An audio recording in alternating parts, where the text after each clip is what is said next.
Kaj se je torej danes tukaj že odvilo na prizorišču, kjer bojo lampiončki? Ja, danes smo imeli lampiončkove igre, ki so trajale od 13. ure dalje. Prijavljeno je bilo 15 ekip, dobili smo tudi zmagovalca, Tequila Crew. Dobil je zelo lepo nagrado, zmagovalec je dobil 7 dni počitnic za vseh 5 oseb na Pagu. Ostali so pa dobili naše nagrade od Šoma, Mikice, Kapucarje, Majčke in ostale nagrade, ki jih prispela Zdrava zabava in Univerzum Minerva.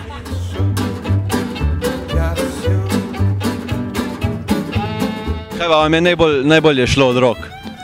Pitje piva, kaj pa druge? No, pač ena od resnih iger, recimo. Ne od obstranskih dejavnosti. Ta šejter gareli, to smo obladali. Ja, vrdu smo še pa boljši bili. Kaj pa je bilo morda najtežje, a ne? Kje vam je šlo najslabše? Najslabše, ja, tista, kaj je še kmečki biljard ali kaj je bil. In kako to zgleda? Pač biješ žeblje v štor z kontraobrnjenim hamerjem. Kako sta pa kaj videli pripomogli k ekipi? Najbolj močni dekleti. In kaj so vam dali za nagrado? Večnega odeka pa 7 dni počitnic. Super, kam pa greste? Na Pag. Odlično.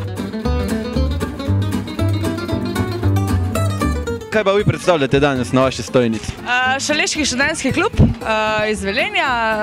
Naši stojnici so večinoma promo materiali, naš rit racionalne izbrane teme, druga desetletka našega 20. DMK-ja letos. Notor so zajete vseh preteklih 10 let DMK-ja preteklega.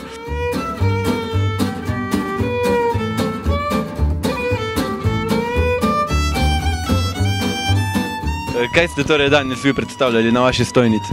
Naša stojnica predstavlja projekt Mesec zdravja, Shake It Baby je današnji sklop, delamo brezalkoholne koktejle ter sadje.